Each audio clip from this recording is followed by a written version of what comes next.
Hi guys, how you doing? Welcome back to another video. Hope you've had a good week. It's Friday and I've got a special video of something amazing that I found that I want to share with you.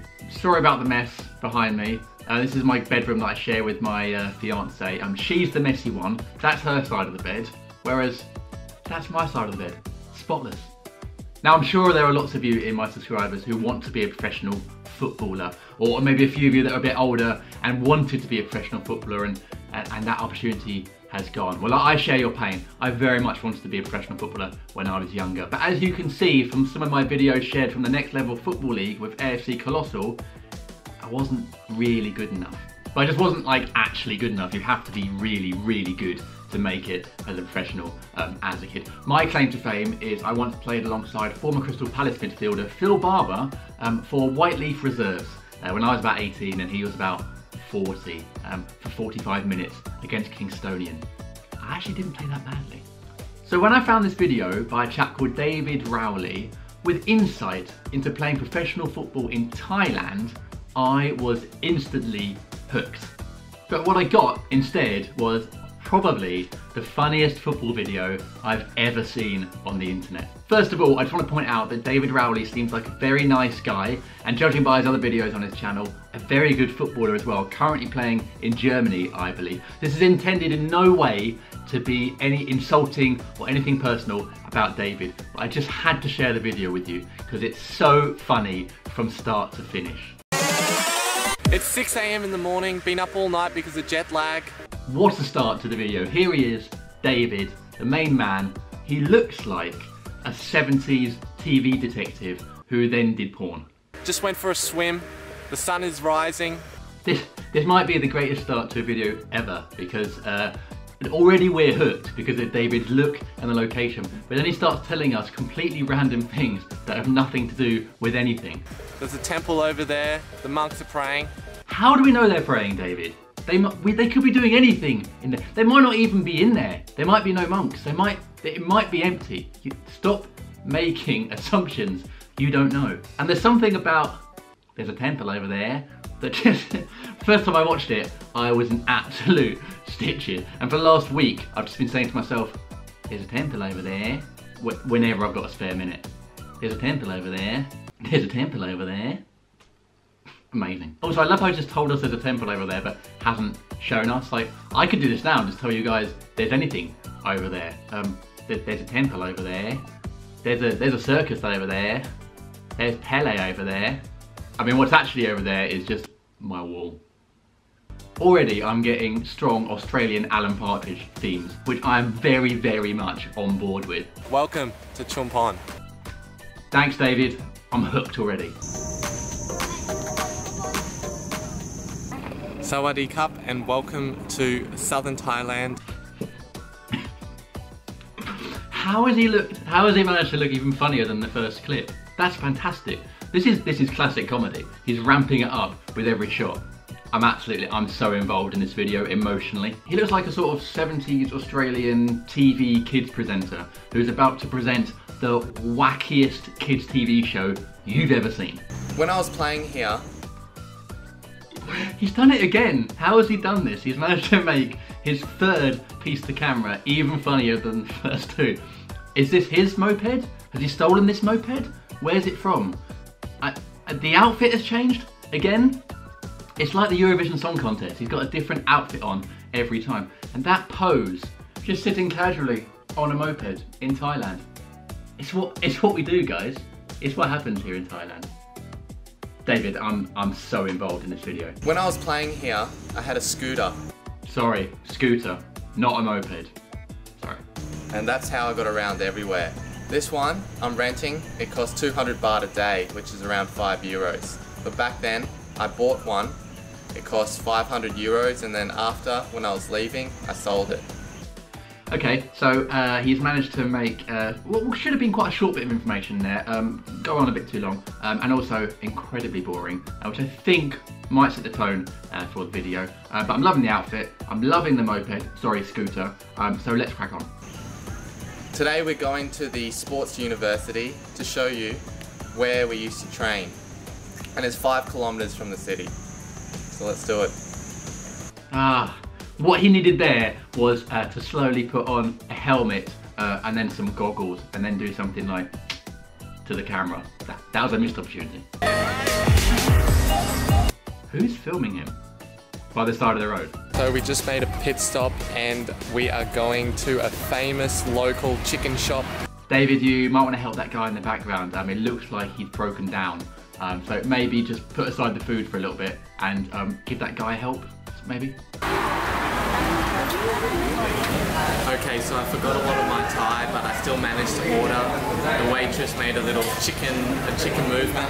Okay, he's peaked here. He's peaked here with chicken movement, which does sound a little bit like a sort of political party, more than a way to order chicken. Or it does sound like a dance that maybe was very popular in Thailand. Chicken movement, do the chicken movement. Chicken movement. Chicken movement. I came here once before training because I was really hungry and I made a mistake to eat chicken here before training. We did a lot of running that day and it was a big mistake. David, I'm not a professional footballer and I've never been anywhere near a professional football team. But even I could tell you that eating fried chicken before training, probably not a great idea. Just finished my meal. We also ordered a somtam, which is like a papaya salad. The guy in the background's obviously sorted out his issues, so that's good. And it cost 105 bahts. By the way, this is the greatest anecdote ever coming up. 5 in Thai is half. And that's why when the Thai people speak to each other and something's funny, they say 555, which means ha ha ha ha ha. So when I went to pay the girl, I said ha ha ha ha ha for the 5 baht. Oh god, that's so good. Tao finds it not funny. Tao has no sense of humour. I feel like David is piecing together the elements of a classic sort of Thai pop song. Chicken movement. A chicken movement.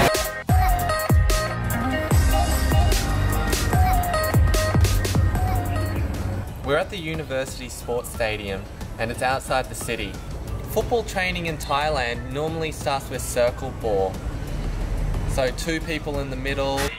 Yeah, David, I haven't played circle ball, but I'm pretty sure I can imagine what it is. So, just move on. So 2 people in the middle, and they're trying to get the ball from the people on the outside, which only have 1 touch. You're probably familiar with it. Yes, I am. Please move on.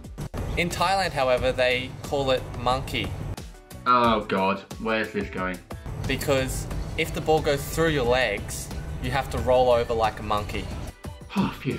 So that's a really fun part to the game. Some coaches are pretty old school, so they make you run. I had one friend that was training for over 3 hours and he was running so much and everyone was getting injured. That coach should probably have his license taken away, I'd imagine. That doesn't sound like running, that just sounds like punishment. There's also a really nice gym here. Wait, tell me more about the gym. There's also a really nice gym here. Why was that cut off? Why was the gym nice? And why was the person holding the camera laughing? Is there something like famously bad with that gym? Now I want to know more about the gym.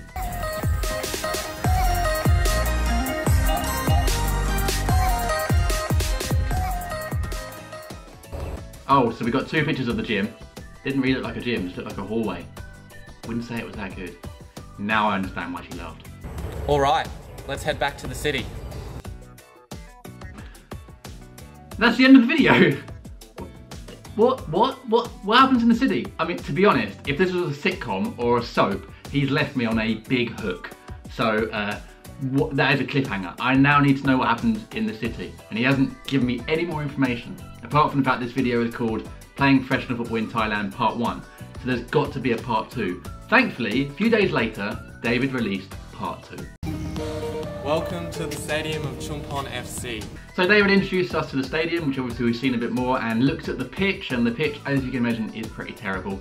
Which isn't a surprise. I can't imagine there's a lot of money in Thai football coming in, so you'd imagine a lot of the pitches don't get treated much and probably are quite terrible towards the end of the season, so that's understandable. The Chumpon bounce. Welcome. Again, I've definitely played on better Sunday League pitches than that. But then he goes on to offer us what he says is going to be an interesting anecdote. The way I got into this team was an interesting story.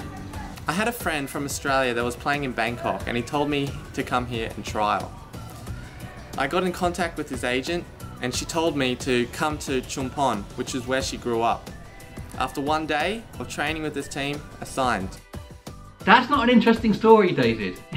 It's barely a story. I absolutely love the balls on the guy to say, here's an interesting story, and then literally just tell me that he met someone and he said come to training, and he went to training and signed for the team. What? David is taking conventional storytelling here and just completely turning it on his head and doing his own thing. And in a way, I respect that. The chicken movement. David then goes on to tell us about the caps in number of foreign players you can have in Thai football, which is genuinely actually quite interesting, and more interesting than the story he just told us. And next he's in a Thai massage parlour, looking like an extra from Scrubs, talking about having massages after games. It's great in Thailand because they're cheap and it's a super way to recover. Man, I feel so good. So that's the good thing about Thailand. They have these fresh markets and you can buy the food here. I'm starting to think David is obsessed with food, but most of his videos are just about him eating Thai food. And I'm pretty sure he only has 2 shirts. Culture! That's a pretty wide subject, David. This is generally the most interesting part of the video, getting to see a traditional Thai wedding from someone who was there, literally an outsider's eyes watching it. So that actually, of all these videos, I genuinely found that very interesting. Even the Titanic pose. We're at Thang Wilan Beach. It's 10 kilometers from the city. And like a Martin Scorsese movie, the final scene is the same location as the first scene. Here he is, back on the beach, top off, tash out, loving life. Another great thing about Thailand is these bad boys above me. He actually gives out some really sweet and poignant life advice actually, which is very nice. And at the end, even offers his help to viewers. Hope you enjoyed this video about playing football in Thailand, living in Thailand, experiencing the culture and what it was like for me as a player here. If you want to come to Thailand and need advice, just shoot me a question and I'll try my best to answer them. David, I have so many questions, including that really interesting story about how you joined that Thai club. Thank you. No, David, thank you. Thank you so much. There you go, 2 of my favourite videos on the internet. Do me a favour, go to David's videos, which I'll drop a link in, put a nice comment and a like on his channel, because we have been taking a mickey a little bit. But genuinely, they're very funny and very interesting. Hope you enjoyed the video. Comment below with what you learned from these videos. Drop a like if you enjoyed it. Shout out to Bales' Chaos for joining the notification squad. Why are you Chaos? I'm kind of scared to ask. Anyway, thanks for watching. Enjoy your weekend. See you again next week.